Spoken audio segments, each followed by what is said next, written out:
वाहिगुरु जी का खालसा वाहिगुरु जी की फतेह। गुरु प्यारी गुरु सवारी साध संगत जी, आप जुड़ चुके हो इस ऑनलाइन गुरमत क्लास दे विच, जिस विच आपां सतगुरां दी दया सदका जो भाई गुरदास जी की 11वीं वार है, जिस दा टीका भाई मनी सिंह जी ने किया है, जिन्हों सिखां दी भगतमाला कहा जाता है, ਉਹਦੇ ਬਾਰੇ ਆਪਾਂ ਵਿਚਾਰ ਚਰਚਾ ਕਰ ਰਹੇ ਹਾਂ। ਤੇ ਹੁਣ ਤੱਕ ਆਪਾਂ ਇਸ ਵਾਰ ਦੀਆਂ 27 ਪੌੜੀਆਂ ਸੰਪੂਰਨ ਕਰ ਲਈਆਂ ਤੇ 28ਵੀਂ ਪੌੜੀ ਤੇ ਵਿਚਾਰ ਜਿਹੜੀ ਹੈ ਉਹ ਚੱਲ ਰਹੀ ਹੈ, ਜਿਸ ਵਿੱਚ ਆਪਾਂ ਪੰਜਵੇਂ ਪਾਤਸ਼ਾਹ ਜੀ ਦੇ ਸਿੱਖਾਂ ਦਾ ਜ਼ਿਕਰ ਕਰ ਚੁੱਕੇ ਹਾਂ। ਤੇ ਅੱਜ ਇੱਕ ਸਿੱਖ ਪੰਜਵੇਂ ਪਾਤਸ਼ਾਹ ਜੀ ਦਾ ਤੇ ਬਾਕੀ ਸਿੱਖ ਗੁਰੂ ਹਰਗੋਬਿੰਦ ਸਾਹਿਬ ਛੇਵੇਂ ਪਾਤਸ਼ਾਹ ਜੀ ਦੇ ਹਨ। ਉਹਨਾਂ ਦੀ ਵਿਚਾਰ ਦੀ ਆਰੰਭਤਾ ਹੋਣੀ ਹੈ। ਸੋ ਜੁੜ ਚੁੱਕੀ ਸਮੂਹ ਸੰਗਤ ਦਾ ਬਹੁਤ ਬਹੁਤ ਧੰਨਵਾਦ। ਆਓ ਆਪਾਂ ਹਰ ਰੋਜ਼ ਦੀ ਤਰ੍ਹਾਂ ਪਹਿਲੋਂ ਇਸ ਵਾਰ ਦੀਆਂ ਜਿਹੜੀਆਂ ਇਸ ਵਾਰ ਦੀ ਜੋ ਸ਼ਾਬਦਿਕ ਅਰਥ ਹਨ ਉਹ ਕਰ ਲਈਏ, ਭਾਵ ਇੱਕ ਵਾਰੀ ਵਿਸ਼ੇ ਦੇ ਨਾਲ ਜੁੜ ਜਾਈਏ, ਫਿਰ ਉਪਰੰਤ ਆਪਾਂ ਜਿਹੜਾ ਹੈ ਉਸ ਤੋਂ ਬਾਅਦ ਆਪਾਂ ਅੱਗੇ ਚੱਲਣਾ ਹੈ। ਜਿਹੜੇ ਸਿੱਖਾਂ ਦੀ ਜ਼ਿਕਰ ਰਹਿ ਗਿਆ ਹੈ ਉਹਨਾਂ ਦੇ ਬਾਰੇ ਫਿਰ ਆਪਾਂ ਵਿਚਾਰ ਕਰਨੀ ਹੈ। ਸੋ ਆਪ ਜੀ ਦੀ ਸਕਰੀਨ ਉੱਤੇ ਉਹਨਾਂ ਸਿੱਖਾਂ ਦਾ ਨਾਮ ਹੈ। 28ਵੀਂ ਵਾਰ ਦੀ ਇਹ ਪੌੜੀ ਹੈ। ਵਾਹਿਗੁਰੂ 11ਵੀਂ ਵਾਰ ਦੀ 28ਵੀਂ ਪੌੜੀ ਹੈ। ਸੋ ਭਾਈ ਗੁਰਦਾਸ ਜੀ ਕਹਿੰਦੇ ਆ, ਸਿੰਘਾਰੂ ਜੈਤਾ ਭਲਾ ਸੂਰਬੀਰ ਮਨ ਪਰਉਪਕਾਰਾ, ਜੈਤਾ ਨੰਦਾ ਜਾਣੀਐ ਪੁਰਖ ਪਿਰਾਗਾ ਸ਼ਬਦ ਆਧਾਰਾ, ਤਿਲਕ ਤਿਲੋਕਾ ਪਾਟਕਾ ਸਾਧ ਸੰਗਤ ਸੇਵਾ ਹਿਤਕਾਰਾ, ਤੋਤਾ ਮਹਿਤਾ ਮਹਾਂਪੁਰਖ ਗੁਰਮੁਖ ਸੁਖ ਫਲ ਸ਼ਬਦ ਪਿਆਰਾ, ਜੜੀਆ ਸਾਈਂ ਦਾਸ ਹੈ ਸਭ ਕੁਲ ਹੀਰੇ ਲਾਲ ਅਪਾਰਾ, ਮਲਕ ਪੈੜਾ ਹੈ ਕੋਹਲੀ ਦਰਗਹ ਭੰਡਾਰੀ ਅਤ ਭਾਰਾ, ਮੀਆਂ ਜਮਾਲ ਨਿਹਾਲ ਹੈ ਭਗਤੂ ਭਗਤ ਕਮਾਵੈ ਕਾਰਾ, ਪੂਰਾ ਗੁਰ ਪੂਰਾ ਵਰਤਾਰਾ। ਸੋ ਆਪਾਂ ਭਾਈ ਜੜੀਆ ਸਾਈਂ ਦਾਸ ਇੱਥੋਂ ਤੱਕ ਜਿਹੜੇ ਸਿੱਖ ਸਨ ਉਹਨਾਂ ਦੀ ਵਿਚਾਰ ਚਰਚਾ ਕਰ ਚੁੱਕੇ ਹਾਂ। ਤੇ ਅੱਜ ਆਪਾਂ ਜਿਹੜੀ ਚਰਚਾ ਹੈ ਉਹ ਮਲਕ ਪੈੜਾ ਹੈ ਕੋਹਲੀ, ਇੱਥੋਂ ਆਪਾਂ ਆਰੰਭ ਕਰਨੀ ਹੈ। ਇਹ ਭਾਈ ਮਲਕ ਪੈੜਾ ਜਿਹੜਾ ਇਹ ਧੰਨ ਗੁਰੂ ਅਰਜਨ ਸਾਹਿਬ ਜੀ ਦਾ ਸਿੱਖ ਹੈ, ਇਹਨਾਂ ਦੀ ਕੀ ਸਾਖੀ ਹੈ ਉਹ ਆਪਾਂ ਵਿਚਾਰਨੀ ਹੈ। ਫਿਰ ਉਸ ਤੋਂ ਬਾਅਦ ਅਗਲੇ ਸਿਰ ਜਿਹੜੇ ਸਿੱਖ ਹਨ ਮੀਆਂ ਜਮਾਲ ਨਿਹਾਲੂ ਭਗਤੂ, ਇਹ ਗੁਰੂ ਛੇਵੇਂ ਪਾਤਸ਼ਾਹ ਗੁਰੂ ਹਰਗੋਬਿੰਦ ਸਾਹਿਬ ਜੀ ਦੇ ਸਿੱਖ ਹਨ। ਸੋ ਇਹਨਾਂ ਦੇ ਬਾਰੇ ਆਪਾਂ ਜਿਹੜੀ ਵਿਚਾਰ ਚਰਚਾ ਆਰੰਭ ਕਰਦੇ ਹਾਂ ਕਿ ਕਿਵੇਂ ਇਹ ਪਾਤਸ਼ਾਹ ਜੀ ਦੇ ਕੋਲ ਆਉਂਦੇ ਆ, ਕੀ ਇਹਨਾਂ ਨੂੰ ਸਤਿਗੁਰੂ ਉਪਦੇਸ਼ ਦ੍ਰਿੜ ਕਰਾਉਂਦੇ ਆ। ਸੋ ਸਭ ਤੋਂ ਪਹਿਲਾ ਹੈ ਮਲਕ ਪੈੜਾ ਹੈ ਕੋਹਲੀ। ਇਹ ਸਿੱਖ ਦੀ ਕੀ ਵਿਚਾਰ ਹੈ, ਕਿਵੇਂ ਇਹ ਸਤਿਗੁਰਾਂ ਦੇ ਹਜ਼ੂਰ ਆਇਆ, ਕੀ ਸਤਿਗੁਰਾਂ ਨੇ ਇਹ ਸਿੱਖ ਨੂੰ ਉਪਦੇਸ਼ ਦਿੱਤਾ ਹੈ। ਇਹ ਪੰਜਵੇਂ ਪਾਤਸ਼ਾਹ ਧੰਨ ਗੁਰੂ ਅਰਜਨ ਸਾਹਿਬ ਸੱਚੇ ਪਾਤਸ਼ਾਹ ਜੀ ਦਾ ਪਿਆਰਾ ਸਿੱਖ ਹੈ, ਸਤਿਗੁਰਾਂ ਦੇ ਕੋਲ ਹੀ ਰਹਿੰਦਾ ਹੈ। ਤੇ ਇੱਕ ਪੰਡਤ ਆਇਆ ਹੈ ਅੰਮ੍ਰਿਤਸਰ ਦੀ ਧਰਤੀ ਦੇ ਉੱਤੇ। ਉਸ ਪੰਡਤ ਨੇ ਆਣ ਕੇ ਕਿਹਾ ਕਿ ਮਹਾਰਾਜ ਮੈਂ ਕਾਂਚੀ ਤੋਂ ਬੜੇ ਵਿਦਾਂਤ ਸਿੱਖਿਆ, ਮੈਂ ਬਹੁਤ ਵਿਦਵਾਨ ਹਾਂ ਤੇ ਮਹਾਰਾਜ ਮੈਂ ਅਨੰਨ ਭਗਤ ਹਾਂ। ਅਨੰਨ ਭਗਤ ਹੁੰਦਾ ਹੈ ਜਿਹੜਾ ਸਾਰੀ ਵਿਚਾਰ ਚਰਚਾ ਛੱਡ ਕੇ ਤੇ ਇੱਕ ਪਰਮੇਸ਼ਰ ਦੀ ਭਗਤੀ ਕਰੇ। ਮਹਾਰਾਜ ਮੈਂ ਅਨੰਨ ਭਗਤ ਇਸ ਪੰਡਤ ਨੇ ਕਿਹਾ ਹੈ। ਸਤਿਗੁਰੂ ਕਹਿੰਦੇ ਭਾਈ ਠੀਕ ਹੈ। ਕਹਿੰਦਾ ਜੀ ਮੈਂ ਇਸ ਜਗ੍ਹਾ ਦੇ ਉੱਤੇ ਸਿੱਖਾਂ ਨੂੰ ਵਿਦਾਂਤ ਜਿਹੜਾ ਹੈ ਉਹ ਸਿਖਾਉਣਾ ਹੈ, ਭਾਵ ਸਿੱਖਾਂ ਨੂੰ ਕਥਾ ਸੁਣਾਉਣੀ, ਵਿਦਾਂਤ ਦੀ ਉਪਾਸਨਾ ਸੁਣਾਉਣੀ ਹੈ।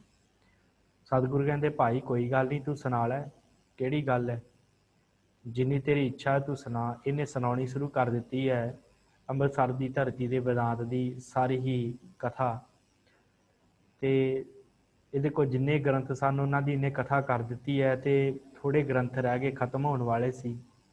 ਇਹਨੇ ਮਹਾਰਾਜ ਨੂੰ ਕਿਹਾ ਮਹਾਰਾਜ ਸੱਚੇ ਪਾਤਸ਼ਾਹ ਗ੍ਰੰਥ ਖਤਮ ਹੋਣ ਵਾਲੇ ਆ ਤੇ ਮੈਂ ਆਪਣੇ ਮੁੰਡੇ ਨੂੰ ਭੇਜ ਕੇ ਤੇ ਗ੍ਰੰਥ ਹੋਰ ਮੰਗਾ ਲੈਣਾ ਕਾਂਚੀ ਤੋਂ। ਮਹਾਰਾਜ ਕਹਿੰਦੇ ਠੀਕ ਹੈ ਮੰਗਾ ਲਾ। ਇਹਨੇ ਆਪਣੇ ਮੁੰਡੇ ਨੂੰ ਭੇਜ ਦਿੱਤਾ ਹੈ ਕਾਂਚੀ ਇਸ ਪੰਡਤ ਨੇ ਕਿ ਭਾਈ ਉੱਥੋਂ ਜਾ ਕੇ ਗ੍ਰੰਥ ਲੈ ਕੇ ਆਓ ਹੋਰ। ਤੇ ਮੈਂ ਸਤਿਗੁਰਾਂ ਦੇ ਸਿੱਖਾਂ ਨੂੰ ਹੋਰ ਕਥਾ ਸੁਣਾਉਣੀ। ਇਹਦਾ ਮੁੰਡਾ ਚਲਾ ਗਿਆ ਹੈ, ਕਾਫੀ ਸਮਾਂ ਬੀਤਿਆ ਤੇ ਉਹ ਵਾਪਸ ਨਾ ਆਇਆ। ਇੱਕ ਦਿਨ ਸਤਿਗੁਰੂ ਗੁਰੂ ਅਰਜਨ ਦੇਵ ਮਹਾਰਾਜ ਕਹਿੰਦੇ ਪੰਡਤ ਜੀ, ਤੁਹਾਨੂੰ ਪਤਾ ਸਿੱਖ ਬੜੇ ਅਨੰਨ ਭਗਤ ਆ, ਇਹਨਾਂ ਵਰਗਾ ਕੋਈ ਅਨੰਨ ਭਗਤ ਹੋ ਨਹੀਂ ਸਕਦਾ। ਇਹ ਕਹਿੰਦਾ ਹੈ ਪੰਡਤ, ਕਹਿੰਦਾ ਜੀ ਮੇਰੇ ਵਰਗਾ ਕੋਈ ਅਨੰਨ ਭਗਤ ਨਹੀਂ ਹੈਗਾ, ਮੈਂ ਬਹੁਤ ਵੱਡਾ ਅਨੰਨ ਭਗਤ ਹਾਂ, ਮੈਂ ਪਰਮੇਸ਼ਰ ਦੀ ਬਹੁਤ ਭਗਤੀ ਕਰਦਾ। ਸਤਿਗੁਰੂ ਕਹਿੰਦੇ ਚੱਲ ਠੀਕ ਹੈ ਭਾਈ, ਤੇਰਾ ਮੁੰਡਾ ਨਹੀਂ ਆਇਆ, ਗ੍ਰੰਥ ਲੈਣ ਗਿਆ, ਤੂੰ ਇੰਝ ਕਰ ਸਾਡੇ ਕੋਲੋਂ ਪੈਸੇ ਲੈ ਜਾ ਤੇ ਰਸਤੇ ਦਾ ਖਰਚਾ ਤੇ ਤੂੰ ਜਾ ਕੇ ਤੇ ਗ੍ਰੰਥ ਆਪ ਲੈ ਆ ਕਾਂਛੀ ਤੋਂ। ਇਹ ਕਹਿੰਦਾ ਠੀਕ ਹੈ ਮਹਾਰਾਜ, ਮੈਂ ਜਾਣਾ। ਇਹਨੇ ਪੂਜਾ ਅਰਚਨਾ ਕੀਤੀ ਹੈ, ਗਣੇਸ਼ ਨੂੰ ਪੂਜਿਆ, 5 ਰੁਪਏ ਗੁਰੂ ਸਾਹਿਬ ਤੋਂ ਲਏ ਆ, ਗੁਰੂ ਅਰਜਨ ਦੇਵ ਜੀ ਮਹਾਰਾਜ ਕੋਲੋਂ 5 ਪੈਸੇ ਲਏ ਆ ਤੇ ਇਹ ਚੱਲ ਪਿਆ। ਜਦੋਂ ਥੋੜੀ ਦੂਰ ਗਿਆ ਤੇ ਅੱਗਿਓਂ ਕੋਈ ਗਧਾ ਸੀ ਤੇ ਉਹਦੇ ਸਾਹਮਣੇ ਉਹਦੀ ਗੁਜ਼ਰ ਗਿਆ, ਗਧਾ ਖੋਤਾ ਜਿਹਨੂੰ ਕਹਿੰਦੇ। ਇਹਦੇ ਅੱਗਿਓਂ ਦੀ ਗੁਜ਼ਰਿਆ, ਇਹ ਵਾਪਸ ਮੁੜ ਆਇਆ। ਵਾਪਸ ਮੁੜ ਕੇ ਆ ਗਿਆ ਤੇ ਮਹਾਰਾਜ ਕਹਿੰਦੇ ਭਾਈ ਤੂੰ ਗ੍ਰੰਥ ਲੈਣ ਗਿਆ ਸੀ, ਵਾਪਸ ਮੁੜ ਆ ਗਿਆ, ਕੀ ਗੱਲ? ਕਹਿੰਦਾ ਮਹਾਰਾਜ ਰਸਤੇ ਚੋਂ ਕੋਈ ਗਧਾ ਮੇਰੇ ਸਾਹਮਣੇ ਦੀ ਹੋ ਕੇ ਮੁੜ ਗਿਆ ਤੇ ਤਾਂ ਕਰਕੇ ਮਹਾਰਾਜ ਮੈਂ ਅਪਸ਼ਗਨ ਜਾਣਿਆ, ਇਸ ਕਰਕੇ ਮੈਂ ਗਿਆ ਨਹੀਂ। ਸਤਿਗੁਰੂ ਕਹਿੰਦੇ ਭਾਈ ਇਹ ਤੇਰੀ ਕੋਈ ਅਨੰਨ ਭਗਤੀ ਹੋਈ, ਤੂੰ ਪਰਮੇਸ਼ਰ ਤੋਂ ਬਿਨਾਂ ਹੋਰ ਕੋਈ ਜਾਣਦਾ ਨਹੀਂ, ਨਾਲੇ ਤੂੰ ਚੰਗੇ ਮੰਦੇ ਦੀ ਵਿਚਾਰ ਕਰਦਾ, ਇਹ ਕਿਹੋ ਜਿਹੀ ਤੇਰੀ ਅਨੰਨ ਭਗਤੀ ਹੋਈ? ਕਹਿੰਦਾ ਮਹਾਰਾਜ ਮੈਂ ਤੇ ਵਿਚਾਰ ਕਰਦਾ ਇਹਨਾਂ ਗੱਲਾਂ ਦੀ। ਸਤਿਗੁਰੂ ਕਹਿੰਦੇ ਭਾਈ ਠੀਕ ਹੈ, ਫਿਰ ਅਸੀਂ ਤੈਨੂੰ ਆਪਣੇ ਅਨੰਨ ਭਗਤ ਵਿਖਾਉਂਦੇ ਹਾਂ, ਸਾਡੇ ਅਨੰਨ ਭਗਤ ਕਿਹੜੇ ਆ। ਮਹਾਰਾਜ ਸੱਚੇ ਪਾਤਸ਼ਾਹ ਨੇ ਭਾਈ ਪੈੜਾ ਨੂੰ ਆਵਾਜ਼ ਮਾਰੀ ਆ ਕਿ ਭਾਈ ਪੈੜਾ ਜੀ ਨੇੜੇ ਆਓ। ਸਤਿਗੁਰਾਂ ਦੇ ਹਜ਼ੂਰ ਆਏ ਭਾਈ ਪੈੜਾ ਜੀ ਉੱਠ ਕੇ। ਮਹਾਰਾਜ ਨੇ ਕਿਹਾ ਭਾਈ ਸਿੱਖਾ, ਗੁਰੂ ਨਾਨਕ ਸਾਹਿਬ ਜਦੋਂ ਉਦਾਸੀਆਂ ਤੇ ਗਏ ਆ ਸੰਗਲਾ ਦੀਪ, ਤੇ ਉਸ ਸਮੇਂ ਸਤਿਗੁਰਾਂ ਦੇ ਕੋਲ ਇੱਕ ਗ੍ਰੰਥ ਸੀ ਪ੍ਰਾਣ ਸੰਗਲੀ, ਤੇ ਤੂੰ ਇੰਝ ਕਰ ਸਿੱਖਾ, ਉਹ ਪ੍ਰਾਣ ਸੰਗਲੀ ਜਿਹੜਾ ਗ੍ਰੰਥ ਆ ਉਹ ਲੈ ਕੇ ਆ, ਜਾ ਕੇ ਸੰਗਲਾ ਦੀਪ ਸ਼੍ਰੀਲੰਕਾ ਜਾ ਕੇ ਉਹ ਪ੍ਰਾਣ ਸੰਗਲੀ ਗ੍ਰੰਥ ਲੈ ਕੇ ਆ।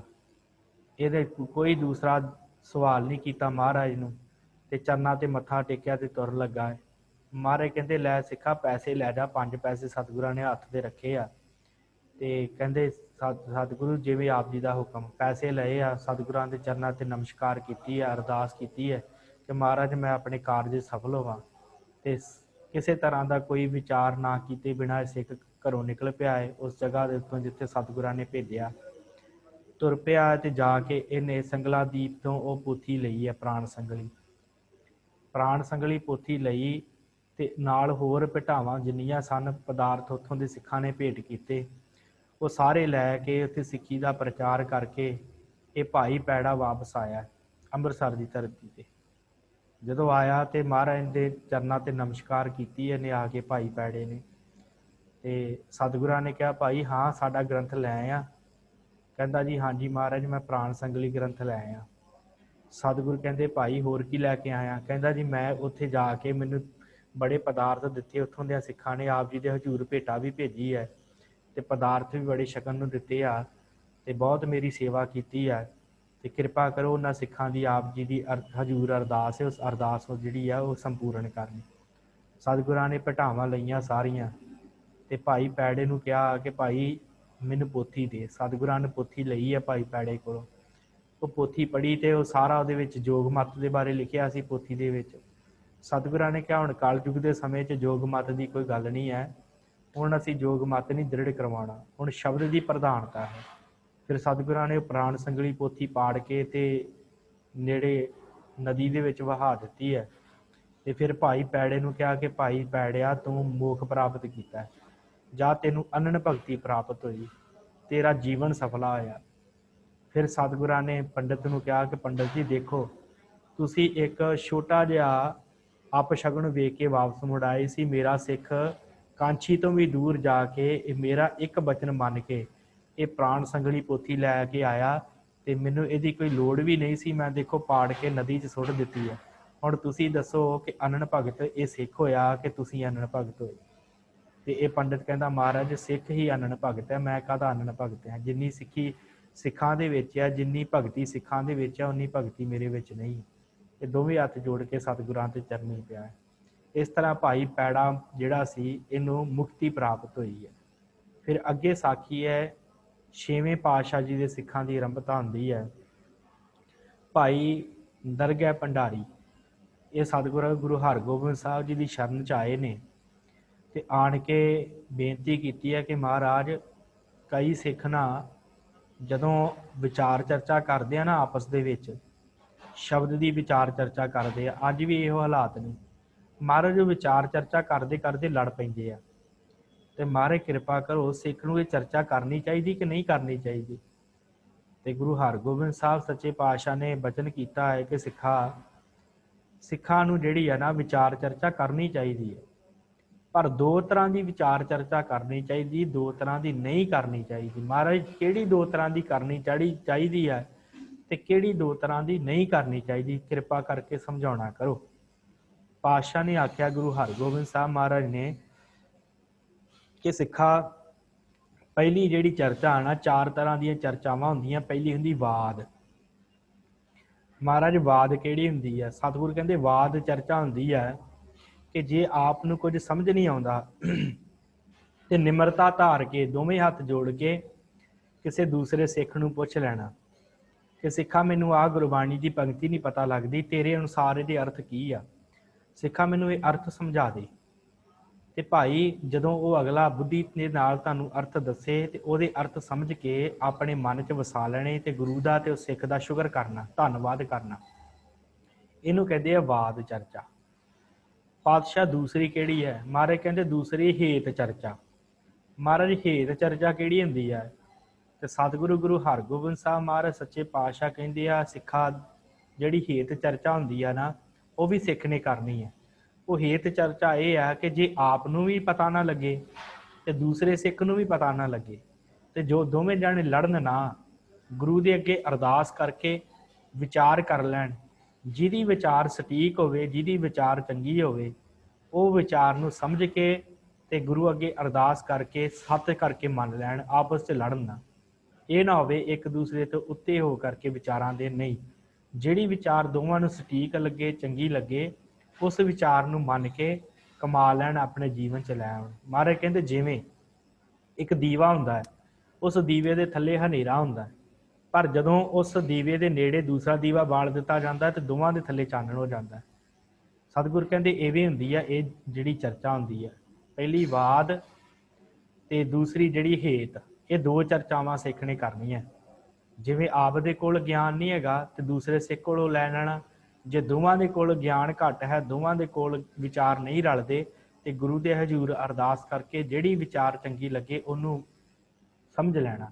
ਇਹ ਸਿੱਖੋ ਹੁੰਦੀ ਹੈ ਵਾਦ ਤੇ ਹੇਤ ਚਰਚਾ। ਮਹਾਰਾਜ, ਦੋਸਤੀ ਦੂਸਰੀਆਂ ਕਿਹੜੀਆਂ ਹਨ? ਮਹਾਰਾਜ ਕਹਿੰਦੇ ਉਹ ਸਿੱਖ ਨੇ ਨਹੀਂ ਕਰਨੀਆਂ। ਪਾਤਸ਼ਾਹ, ਹੈ ਕਿਹੜੀਆਂ? ਤੇ ਸਤਿਗੁਰੂ ਨੇ ਕਿਹਾ, ਗੁਰੂ ਹਰਗੋਬਿੰਦ ਸਾਹਿਬ ਸੱਚੇ ਪਾਤਸ਼ਾਹ ਜੀ ਕਹਿੰਦੇ ਆ ਕਿ ਭਾਈ ਸਿੱਖਾ, ਅਗਲੀ ਜਿਹੜੀ ਹੈ ਨਾ, ਉਹ ਹੈ ਜਾਲਪ। ਮਹਾਰਾਜ, ਜਾਲਪ ਕਿਹੜੀ ਚਰਚਾ ਹੁੰਦੀ ਹੈ? ਮਹਾਰਾਜ ਕਹਿੰਦੇ ਜਾਲਪ ਚਰਚਾ ਹੁੰਦੀ ਹੈ ਜਦੋਂ ਕੋਈ ਇੱਕ ਨੂੰ ਕੋਈ ਪਤਾ ਹੋਵੇ ਤੇ ਦੂਸਰੇ ਨੂੰ ਵੀ ਪਤਾ ਹੋਵੇ, ਉਹ ਇੱਕ ਦੂਜੇ ਤੋਂ ਵੱਧ ਕੇ ਵਿਚਾਰ ਦੇਣ, ਇੱਕ ਦੂਜੇ ਦੀ ਹੇਠੀ ਕਰਨ ਵਾਸਤੇ ਵਿਚਾਰ ਦੇ ਵਿੱਚ ਹਰਾ ਦੇਣ ਇੱਕ ਦੂਜੇ ਨੂੰ। ਉਹ ਉਹਦੇ ਤੋਂ ਵੱਧ ਫਰਮਾਨ ਯਾਦ ਕਰਕੇ ਰੱਖੇ, ਉਹ ਦੂਸਰਾ ਉਹਦੇ ਤੋਂ ਵੱਧ ਫਰਮਾਨ ਯਾਦ ਕਰਕੇ ਰੱਖੇ, ਇੱਕ ਦੂਜੇ ਨੂੰ ਹਰਾਈ ਜਾਣ, ਇੱਕ ਦੂਜੇ ਨੂੰ ਗੱਲ ਦੇ ਵਿੱਚ, ਚਰਚਾ ਦੇ ਵਿੱਚ ਆਉਣ ਹੀ ਨਾ, ਇੱਕ ਦੂਜੇ ਦੇ ਬਚਨ ਮੰਨਣ ਹੀ ਨਾ, ਬਸ ਆਪਣੀ ਵਿਦਵਤਾ ਦੇ ਨਾਲ ਦੂਸਰੇ ਦੀ ਗੱਲ ਨੂੰ ਕੱਟੀ ਜਾਣ। ਉਹਨੂੰ ਜਾਲਪ ਕਹਿੰਦੇ ਆ, ਜਾਲਪ ਚਰਚਾ ਕਹਿੰਦੇ ਆ। ਮਹਾਰਾਜ, ਚੌਥੀ ਕਿਹੜੀ ਹੁੰਦੀ ਆ? ਸਤਿਗੁਰ ਕਹਿੰਦੇ ਆ ਜਾਲਪ ਤੋਂ ਬਾਅਦ ਚੌਥੀ ਵਿਤੰਡਾ। ਮਹਾਰਾਜ, ਵਿਤੰਡਾ ਚਰਚਾ ਕਿਹੜੀ ਹੁੰਦੀ ਆ?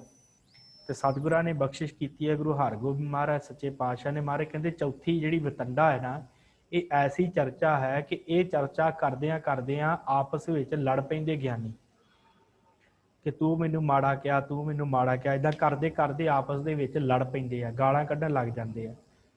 ਤੇ ਇਸ ਤਰ੍ਹਾਂ ਸਤਿਗੁਰ ਕਹਿੰਦੇ ਜਿਹੜੀਆਂ ਦੋ ਹਨ ਅਖੀਰਲੀਆਂ, ਜਾਲਬ ਤੇ ਵਿਤੰਡਾ, ਇਹ ਸਿੱਖ ਨੇ ਨਹੀਂ ਕਰਨੀਆਂ। ਵਾਦ ਤੇ ਹੇਤ ਜਿਹੜੀ ਚਰਚਾ ਹੈ ਉਹ ਕਰਨੀ ਹੈ। ਪਰ ਅੱਜ ਹੋ ਕੀ ਰਿਹਾ? ਇਹਦੇ ਉਲਟ ਹੋ ਰਿਹਾ। ਸੋਸ਼ਲ ਮੀਡੀਆ ਦਾ ਜ਼ਮਾਨਾ ਹੈ, ਸਿੱਖ ਇੱਕ ਦੂਜੇ ਨੂੰ ਜਰਦੇ ਨਹੀਂ। ਕਮੈਂਟ 'ਚ ਕੋਈ ਕੁਛ ਲਿਖ ਦਿੰਦਾ, ਕੋਈ ਕੁਛ ਲਿਖ ਦਿੰਦਾ। ਕਿਸੇ ਨੂੰ ਜਾਲਪ ਤੇ ਵਿਤੰਡਾ ਦੀ ਗੱਲ ਪਤਾ ਹੈ, ਜੋ ਸਤਿਗੁਰਾਂ ਨੇ ਕਹੀ ਆ, ਜਿਹੜੀ ਚਰਚਾ ਕਰਦੇ ਉਹਦੇ ਵੱਲ ਆਉਂਦੇ ਨਹੀਂ, ਵਾਦ ਹੇਤ ਕਰਦੇ ਨਹੀਂ, ਬਸ ਸਿੱਧੇ ਇੱਕ ਦੂਜੇ ਨੂੰ ਬੁਰਾ ਕਹਿਣਾ ਸ਼ੁਰੂ ਕਰ ਦਿੰਦੇ ਆ। ਐਸੇ ਹਾਲਾਤ ਜਿਹੜੇ ਉਹ ਸਿੱਖਾਂ ਦੇ ਬਣੇ ਹੋਏ ਆ। ਸੋ ਸਤਿਗੁਰੂ ਭਲੀ ਕਰੇ ਕਿ ਸਿੱਖਾਂ ਨੂੰ ਇਹ ਗੱਲ ਪਤਾ ਲੱਗੇ ਕਿ ਸਾਨੂੰ ਕਿਹੜੀ ਚਰਚਾ ਗੁਰੂ ਸਾਹਿਬ ਨੇ ਕਰਨ ਦੀ ਆਗਿਆ ਦਿੱਤੀ ਹੈ ਤੇ ਅਸੀਂ ਕਰ ਕੀ ਰਹੇ ਹਾਂ। ਤੇ ਜਦੋਂ ਸਾਨੂੰ ਪਤਾ ਲੱਗੇਗਾ ਅਸੀਂ ਕਰ ਕੀ ਰਹੇ ਹਾਂ ਤੇ ਫਿਰ ਹੀ ਸਾਡਾ ਕੁਝ ਨਾ ਕੁਝ ਭਲਾ ਹੋ ਸਕਦਾ, ਨਹੀਂ ਤੇ ਇਸੇ ਤਰ੍ਹਾਂ ਹੀ ਆਪਾਂ ਲੜ ਭਿੜ ਕੇ ਇਸ ਸੰਸਾਰ ਤੋਂ ਚਲੇ ਜਾਵਾਂਗੇ। ਗੁਰਬਾਣੀ ਦਾ ਸ਼ਬਦ ਇੱਕ ਵੀ ਨਹੀਂ ਸਾਡੇ ਹਿਰਦੇ 'ਚ ਵਸਣਾ। ਸੋ ਸਤਿਗੁਰੂ ਇਸ ਬਾਰੇ ਭਲੀ ਕਰੇ। ਅਗਲੇ ਸਿੱਖ ਹਨ ਭਾਈ ਮੀਆਂ ਜਮਾਲ। ਭਾਈ ਮੀਆਂ ਜਮਾਲ ਗੁਰੂ ਹਰਗੋਬਿੰਦ ਸਾਹਿਬ ਦੀ ਸ਼ਰਨ ਆਏ ਆ ਤੇ ਪ੍ਰਸ਼ਾਦ ਲਿਆ ਕੇ ਮੱਥਾ ਟੇਕਿਆ ਮਹਾਰਾਜ ਨੂੰ, ਤੇ ਮਹਾਰਾਜ ਨੇ ਪ੍ਰਸ਼ਾਦ ਲਿਆ ਹੈ, ਸਿੱਖਾਂ ਨੂੰ ਵੀ ਪ੍ਰਸ਼ਾਦ ਵਰਤਾਇਆ ਹੈ। ਤੇ ਨਾਲ ਹੀ ਇਹਨੇ ਸਵਾਲ ਕੀਤਾ ਕਿ ਮਹਾਰਾਜ ਸੱਚੇ ਪਾਤਸ਼ਾਹ ਕਿਰਪਾ ਕਰੋ, ਇਹ ਸਰੀਰ ਜਿਹੜਾ ਹੈ 5 ਤੱਤਾਂ ਦਾ ਬਣਿਆ ਹੋਇਆ ਹੈ ਤੇ ਮਹਾਰਾਜ ਇਹਦੇ ਵਿੱਚ ਚੇਤਨ ਸਤਾ ਇੱਕ ਪਰਮੇਸ਼ਰ ਦੀ ਹੈ। ਮਹਾਰਾਜ ਉਸ ਚੇਤਨ ਸਤਾ ਨੂੰ ਪਛਾਣਨਾ ਤੁਹਾਡਾ ਹੁਕਮ ਹੈ। ਮਹਾਰਾਜ ਕਹਿੰਦੇ ਹਾਂ ਭਾਈ, ਸਾਰਿਆਂ ਸਰੀਰਾਂ ਦੇ ਵਿੱਚ ਉਹ ਪਰਮੇਸ਼ਰ ਦੀ ਇੱਕ ਚੇਤਨ ਸਤਾ ਹੈ। ਮਹਾਰਾਜ ਮੇਰਾ ਸਵਾਲ ਇਹ ਹੈ ਕਿ ਆਪ ਜੀ ਕਿਰਪਾ ਕਰਕੇ ਦੱਸਣਾ ਕਰੋ ਕਿ ਜਦੋਂ ਪਰਮੇਸ਼ਰ ਸਾਰਿਆਂ ਦੇ ਚੇਤਨ ਦੇ ਵਿੱਚ ਆਪ ਹੈ ਤੇ ਫਿਰ ਜਦੋਂ ਇੱਕ ਨੂੰ ਗਿਆਨ ਦੀ ਪ੍ਰਾਪਤੀ ਹੁੰਦੀ ਫਿਰ ਸਾਰਿਆਂ ਨੂੰ ਗਿਆਨ ਕਿਉਂ ਨਹੀਂ ਮਿਲਦਾ? ਜਾਂ ਮਹਾਰਾਜ ਸਾਰਿਆਂ ਦੇ ਵਿੱਚ ਜੇ ਉਹ ਪਰਮੇਸ਼ਰ ਇੱਕ ਹੈ, ਫਿਰ ਜੇ ਇੱਕ ਪ੍ਰਸ਼ਾਦਾ ਛਕ ਲਵੇ ਤੇ ਸਾਰਿਆਂ ਦੀ ਤ੍ਰਿਪਤੀ ਕਿਉਂ ਨਹੀਂ ਹੁੰਦੀ? ਸਾਰਿਆਂ ਦੀ ਭੁੱਖ ਕਿਉਂ ਨਹੀਂ ਮਿਟਦੀ ਜਦੋਂ ਕਿ ਸਾਰਿਆਂ ਦੇ ਵਿੱਚ ਉਹ ਇੱਕ ਆਪ ਹੈ? ਮਹਾਰਾਜ ਜੀ ਮੈਨੂੰ ਸਮਝਾਉਣਾ ਕਰੋ।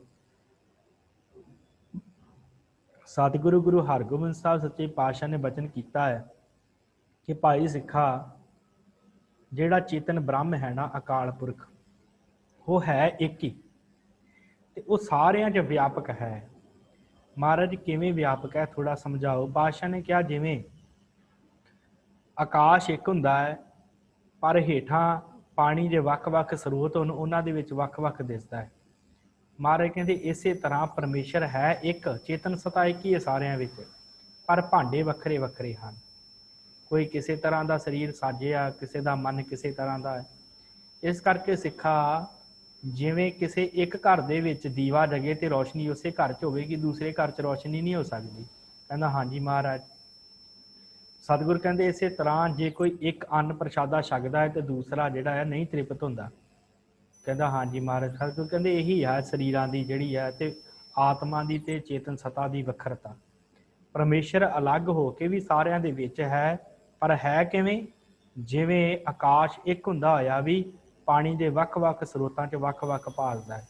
ਜਿਵੇਂ ਉਸ ਦਿਨ ਗੱਲ ਕੀਤੀ ਵੱਖ-ਵੱਖ ਘੜੇ ਪਏ ਹੋਣ, ਉਹਨਾਂ ਦੇ ਵਿੱਚ ਚੰਦਰਮਾ ਦਾ ਪ੍ਰਕਾਸ਼ ਪਵੇ ਤੇ ਉਹ ਵੀ ਚੰਦਰਮਾ ਵੀ ਕਿੰਨੇ ਲੱਗਣਗੇ, ਪਰ ਜਦੋਂ ਘੜੇ ਫਟ ਜਾਣ ਉਦੋਂ ਆਕਾਸ਼ ਜਾਂ ਚੰਦਰਮਾ ਉਹ ਇੱਕ ਹੋ ਜਾਂਦਾ। ਮਹਾਰਾਜ ਕਹਿੰਦੇ ਇਸੇ ਤਰ੍ਹਾਂ ਸਾਰਿਆਂ ਦੇ ਵਿੱਚ ਪਰਮੇਸ਼ਰ ਇੱਕ ਹੈ, ਪਰ ਜਿਵੇਂ ਗਿਆਨ ਦਾ ਦੀਪਕ ਜਿਸ ਘਰ ਦੇ ਵਿੱਚ ਬਲੇਗਾ, ਜਿਸ ਹਿਰਦੇ 'ਚ ਬਲੇਗਾ, ਗਿਆਨ ਉਹਨੂੰ ਮਿਲੇਗਾ। ਜੋ ਪ੍ਰਸ਼ਾਦਾ ਛਕੇਗਾ, ਪ੍ਰਸ਼ਾਦਾ ਉਹਦੇ ਸਰੀਰ ਨੂੰ ਤ੍ਰਿਪਤ ਕਰੇਗਾ। ਸਰੀਰ ਦੇ ਲਈ ਪ੍ਰਸ਼ਾਦਾ ਤੇ ਮਨ ਦੇ ਲਈ ਗਿਆਨ ਹੈ। ਸਰੀਰ ਜਿਹੜਾ ਹੈ ਉਹ ਪ੍ਰਸ਼ਾਦੇ ਨਾਲ ਤ੍ਰਿਪਤ ਹੁੰਦਾ ਹੈ, ਮਨ ਜਿਹੜਾ ਹੈ ਉਹ ਸਮਝ ਦੇ ਨਾਲ, ਗਿਆਨ ਦੇ ਨਾਲ, ਪਰਮੇਸ਼ਰ ਦੇ ਸ਼ਬਦ ਦੇ ਨਾਲ ਜਿਹੜਾ ਉਹ ਪਵਿੱਤਰ ਹੁੰਦਾ ਹੈ। ਮਹਾਰਾਜ ਇਹ ਵੀ ਸਮਝਾਓ ਕਿ ਇਹ ਜਿਹੜਾ ਆਤਮਾ ਹੈ, ਇਹ ਜਿਹੜੀ ਚੇਤਨ ਸਤਾ ਹੈ, ਇਹ ਕਿਵੇਂ ਵੱਖ ਹੈ? ਥੋੜਾ ਜਿਹਾ ਹੋਰ ਡਿਟੇਲ ਦੇ ਨਾਲ ਸਮਝਾਓ। ਮਹਾਰਾਜ ਨੇ ਕਿਹਾ ਹੈ, ਸਤਿਗੁਰੂ ਗੁਰੂ ਹਰਗੋਬਿੰਦ ਸਾਹਿਬ ਮਹਾਰਾਜ ਸੱਚੇ ਪਾਤਸ਼ਾਹ ਨੇ, ਸਤਿਗੁਰ ਕਹਿੰਦੇ ਜਿਹੜਾ ਆਤਮ ਸਤਾ ਹੈ ਨਾ, ਜਿਹੜੀ ਚੇਤਨਤਾ ਹੈ, ਪਰਮੇਸ਼ਰ ਜੋ ਹੈ, ਉਹ ਸੁਜਾਤੀ, ਵਿਜਾਤੀ ਤੇ ਸੁਗਤ, ਇਹਨਾਂ ਤਿੰਨਾਂ ਭੇਦਾਂ ਤੋਂ ਵੱਖਰਾ ਹੈ। ਇਹਨਾਂ ਤਿੰਨਾਂ ਭੇਦਾਂ ਤੋਂ ਨਿਆਰਾ ਹੈ। ਮਹਾਰਾਜ ਕੀ ਹੈ ਸਜਾਤੀ, ਵਿਜਾਤੀ ਤੇ ਸੁਗਤ? ਮਹਾਰਾਜ ਕਹਿੰਦੇ ਸਜਾਤੀ ਹੁੰਦੀ ਹੈ ਜਿਵੇਂ ਸਾਡਾ ਸਰੀਰ ਹੈ ਤੇ ਉਵੇਂ ਹੀ ਸਾਡੇ ਵਿੱਚ ਆਤਮਾ ਹੈ, ਪਰ ਉਹ ਆਤਮਾ ਹੋਣ ਦਾ ਮਤਲਬ ਇਹ ਨਹੀਂ ਕਿ ਜਿਵੇਂ ਸਾਡਾ ਸਰੀਰ ਵੀ ਹੋਵੇ ਤੇ ਲਾਗੇ ਕੋਈ ਹੋਰ ਮਨੁੱਖ ਖਲੋਤਾ ਹੋਵੇ। ਇਸ ਤਰ੍ਹਾਂ ਨਹੀਂ ਹੈ। ਸਰੀਰ ਦੇ ਵਿੱਚ ਆਤਮਾ ਹੈ, ਪਰ ਇਵੇਂ ਦਾ ਨਹੀਂ ਹੈ ਜਿਵੇਂ ਸਾਡਾ ਸਰੀਰ ਹੈ ਤੇ ਨੇੜੇ ਕੋਈ ਹੋਰ ਸਰੀਰ ਖਲੋਤਾ ਹੋਵੇ। ਸੋ ਸਿੱਖਾ, ਉਹ ਆਤਮਾ ਜਿਹੜੀ ਹੈ ਉਹ ਪ੍ਰਬਲ ਹੈ, ਉਹ ਵੱਖਰੀ ਹੈ। ਉਹ ਇਸ ਤਰ੍ਹਾਂ ਸਰੀਰ ਦੇ ਲਾਗੇ ਕੋਈ ਸਰੀਰ ਖਲੋਤਾ ਹੋਵੇ, ਕੋਈ ਦੂਸਰਾ ਰੂਪ ਨਹੀਂ ਹੈ। ਉਹ ਸਾਡੇ ਵਿੱਚ ਹੈ ਤੇ ਹੈ ਨਿਰਲੇਪ। ਮਹਾਰਾਜ ਵਿਜਾਤੀ ਕੀ ਹੁੰਦੀ ਹੈ? ਸਤਿਗੁਰ ਕਹਿੰਦੇ ਫਿਰ ਉਹ ਜਿਹੜੀ ਸਤਾ ਹੈ ਸਾਡੇ ਅੰਦਰ, ਜੀਵ ਸਤਾ, ਉਹ ਜੜ ਹੈ। ਵਾਹਿਗੁਰੂ, ਉਹ ਜਿਹੜਾ ਜਗਤ ਹੈ ਨਾ, ਇਹ ਸਾਰਾ ਜੜ ਰੂਪ ਹੈ, ਸਾਰਾ ਹੀ ਜਗਤ ਜੋ ਪਰਮੇਸ਼ਰ ਨੇ ਬਣਾਇਆ ਹੈ। ਪਰ ਜਿਹੜੀ ਆਤਮ ਸਤਾ ਉਹ ਚੇਤਨ ਹੈ, ਉਹ ਜਾਣਦੀ ਹੈ, ਉਹਨੂੰ ਚੇਤਨਾ ਹੈ, ਉਹਨੂੰ ਸਮਝ ਹੈ ਕਿ ਮੈਂ ਕੀ ਹਾਂ ਤੇ ਮੈਂ ਕੀ ਮਨੁੱਖ ਨੂੰ ਦੇ ਰਹੀ ਹਾਂ। ਕਿਉਂਕਿ ਸਾਡੀ ਸਮਝ ਹੈ, ਥੋੜਾ ਵਿਸ਼ਾ ਔਖਾ ਹੈ, ਆਪਨੇ ਸਮਝਣ ਦੀ ਕੋਸ਼ਿਸ਼ ਕਰਨਾ। ਸਤਿਗੁਰ ਕਹਿੰਦੇ ਜਿਵੇਂ ਸਾਡਾ ਮਨ ਹੈ ਤੇ ਮਨ ਅਗਿਆਨੀ ਹੋਇਆ ਰਹਿੰਦਾ ਹੈ, ਤੇ ਜੀਵ ਸਤਾ ਜਿਹੜੀ ਹੈ ਨਾ, ਚੇਤਨਤਾ, ਉਹ ਅਗਿਆਨੀ ਨਹੀਂ ਹੁੰਦੀ।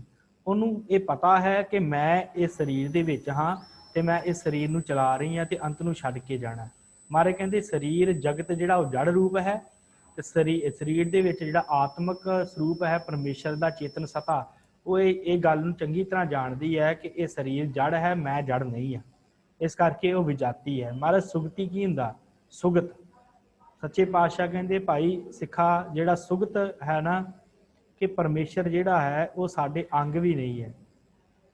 ਭਾਵ ਪਰਮੇਸ਼ਰ ਦੀ ਜਿਹੜੀ ਚੇਤਨ ਸਤਾ ਸਾਡੇ ਅੰਦਰ, ਉਹ ਸਾਡੇ ਅੰਗ ਵੀ ਨਹੀਂ। ਇਹ ਨਹੀਂ ਕਿ ਪਰਮੇਸ਼ਰ ਸਾਡੇ ਹੱਥ ਵਿੱਚ ਹੈ, ਪਰਮੇਸ਼ਰ ਸਾਡੀਆਂ ਉਂਗਲਾਂ ਵਿੱਚ ਹੈ, ਪਰਮੇਸ਼ਰ ਸਾਡੀਆਂ ਅੱਖਾਂ ਵਿੱਚ ਹੈ, ਨਹੀਂ। ਪਰਮੇਸ਼ਰ ਜਿਹੜਾ ਸਮੁੱਚੇ ਹੀ ਆਕਾਰ ਦੇ ਵਿੱਚ ਸਾਡੇ ਸਮਾਇਆ ਹੋਇਆ ਹੈ, ਤੇ ਪਰ ਉਹ ਸਾਡੇ ਸਰੀਰ ਦਾ ਅੰਗ ਵੀ ਨਹੀਂ ਹੈ। ਮਹਾਰਾਜ ਕਹਿੰਦੇ ਉਹਨੂੰ ਕਹਿੰਦੇ ਆ ਸੁਗਤ। ਇਸ ਕਰਕੇ ਉਹ ਪਰਮੇਸ਼ਰ ਜਿਹੜਾ ਹੈ ਸਾਡੇ ਵਿੱਚ ਹੁੰਦਿਆਂ ਹੋਇਆਂ ਵੀ ਉਹ ਸਾਡੇ ਤੋਂ ਨਿਰਲੇਪ ਹੈ।